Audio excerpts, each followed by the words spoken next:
किसान साथियों, जब हम गेहूं में दूसरी सिंचाई करते हैं यानी जब हम दूसरा पानी लगाते हैं तो दूसरा पानी लगाते समय अगर आप कुछ खादों का इस्तेमाल यूरिया के साथ कर देते हैं। अब दूसरे पानी पे सबसे पहले तो हमें यूरिया डालना होता है और यूरिया के अलावा कुछ खादों की अगर आप पूर्ति और कर देते हैं, गेहूं में अच्छी बढ़वार, गेहूं में कल्ले का फुटाव, गेहूं में अच्छी ग्रोथ देखने को मिलती है। तो आज की हमारी ये पूरी वीडियो किसान साथियों ज़रूर देखिएगा, और जो भी आपका सवाल हो, कुछ भी समझ में ना आए तो आप कमेंट कर सकते हैं। तो चलिए, अगर आपने अभी तक चैनल को सब्सक्राइब नहीं किया है तो SRJ खेती चैनल को आप सब्सक्राइब करिए। जो भी आपका सवाल हो, कोई भी आपका सुझाव है तो आप नीचे कमेंट भी कर सकते हैं। तो चलिए वीडियो स्टार्ट करते हैं। किसान साथियों, गेहूं में जब हम दूसरा पानी लगाते हैं, दूसरा पानी लगाने का सबसे पहले हम समय जानते हैं। अब पहला पानी तो आप सभी ने लगा ही दिया होगा, अगर नहीं लगाया है तो पहला पानी 20 से 25 या 25 से 30 दिन तक लगा ही देना चाहिए।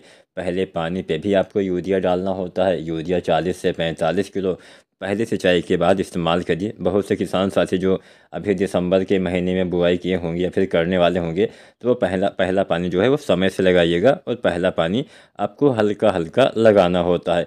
ये तो बात हो गई पहले पानी की। पहले पानी पे आपको यूरिया 40 से 45 किलो प्रति एकड़ के हिसाब से डालना होता है। अब जब आप यूरिया डालते हैं तो यूरिया के साथ आप जिंक वगैरह भी डाल के जिंक की पूर्ति भी कर सकते हैं। 33% वाला जिंक 5 से 7 किलो प्रति एकड़ के हिसाब से डालना चाहिए।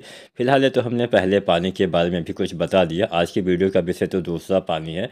तो दूसरा पानी का समय होता है 40 से 45 दिन। अब इससे पहले भी आप लगा सकते हैं, इसके बाद में भी आप लगा सकते हैं। एक समय होता है, मतलब वैज्ञानिकों के द्वारा ऐसा बताया गया है कि यहाँ 40-45 दिन पे आपको दूसरा पानी लगाना चाहिए। लेकिन ये जो 40-45 दिन का समय है, इससे पहले भी आप सिंचाई उस अवस्था में कर सकते हैं। अगर कोई हल्की मिट्टी है जहाँ पे नमी की कमी 40-45 दिन से पहले भी हो जाती है, तो आप वहाँ पे पहले भी सिंचाई कर सकते हैं। और नमी अगर 40-45 दिन तक बनी रहती है, इसके बाद कमी होती है, तो आप 40-50 दिन तक भी दूसरा पानी लगा सकते हैं। मतलब आपको केवल टाइम नहीं देखना कि हाँ हमने बोला 40-45 दिन पे दूसरा पानी लगाइए, 20-25 दिन पे पहला पानी लगाइए, तो आपको ऐसा ही करना चाहिए। आपको अपना खेत, अपना मिट्टी देखना है। मिट्टी में नमी हो तो आप पानी आप बाद में भी लगा सकते हैं। नमी अगर कम हो गई हो तो पानी आप पहले भी लगा सकते हैं। तो ये तो बात हो गई सिंचाई की। औसतन 40-45 दिन पे सिंचाई की अवस्था आ ही जाती है।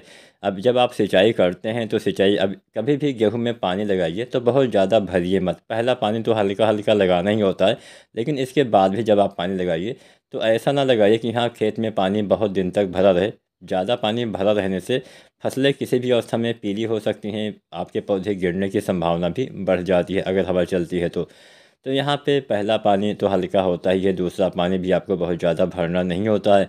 और दूसरे पानी पे आपको पहली चीज़ तो आपको यूरिया डालनी होती है। अब यूरिया खाद 40 से 45 किलो प्रति एकड़ तक आपको दूसरे पानी के बाद भी इस्तेमाल करना चाहिए। हमेशा यूरिया जब भी आप डालिए तो इस बात का भी ध्यान रखिए कि सिंचाई के बाद ही आपको यूरिया डालना है।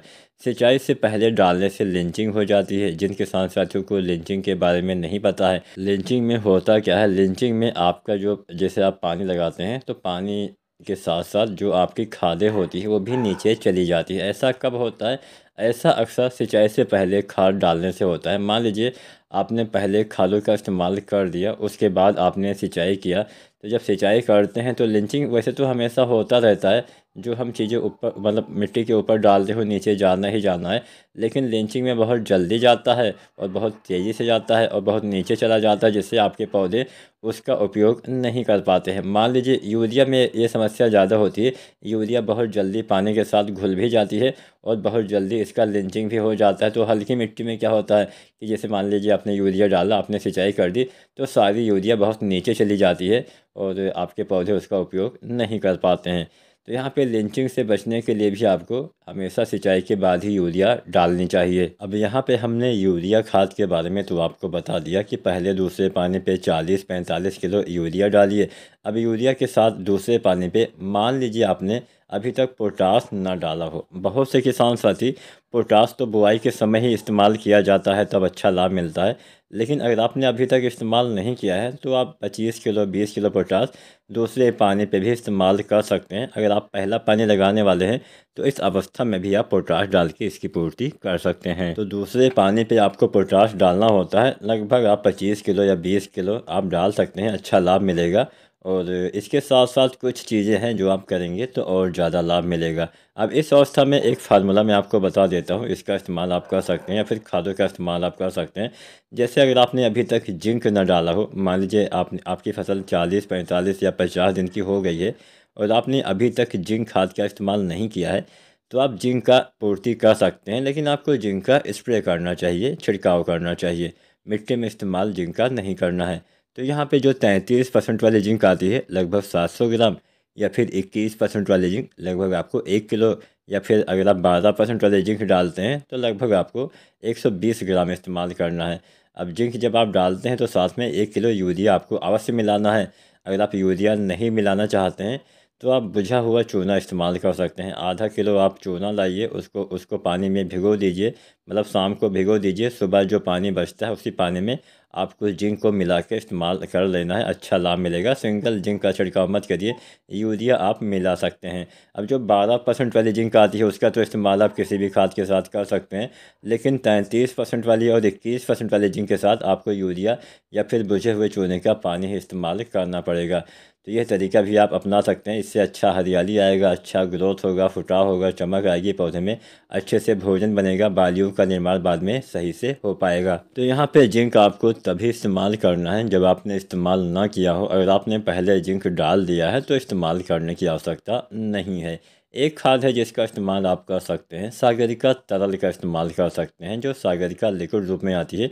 इसके इस्तेमाल से भी फ़ायदा आपको मिल सकता है, इसमें बहुत सारे माइक्रो न्यूट्रंस पाए जाते हैं। तो सागरिका लिक्विड को आपको 250 ml से 500 ml प्रति एकड़ के हिसाब से प्रयोग करना है। इसके इस्तेमाल से बहुत सारे माइक्रो न्यूट्रंस की पूर्ति हो जाती है। अब इसके इस्तेमाल करने का जो सही तरीका अगर मैं बताऊं तो पहले पानी पे डालना है। पहले पानी अगर आप लगाने वाले हैं तो अगर आप इस्तेमाल करते हैं तो ज़्यादा लाभ मिलेगा। वैसे इसका इस्तेमाल बालियाँ आने से पहले भी आप कर सकते हैं, जिससे बाद में बालियों का विकास, बालियों का निर्माण, बालियों के अंदर दाने का भराव सही से होता है। 250 ml से 500 ml सागरिका तरल का आप स्प्रे विधि से प्रयोग कर सकते हैं। इस अवस्था में आप चाहे तो एक NPK आता है 19-19-19, इसका इस्तेमाल करिए। मान लीजिए फसल थोड़ा सा अच्छे से ग्रो नहीं कर रही है तो यह NPK बहुत अच्छे से काम करेगा। 1 से लेकर 1.5 किलो NPK 19-19-19 हमारे किसान साथी अगर इस्तेमाल करते हैं तो अच्छा लाभ मिलता है। अच्छे कल्ले कल्ले वाला समय तो अब खैर निकल ही गया है। कल्ले गेहूं में आपको कब निकालने वाली कोई चीज़ इस्तेमाल करनी है भी आप जान लीजिए।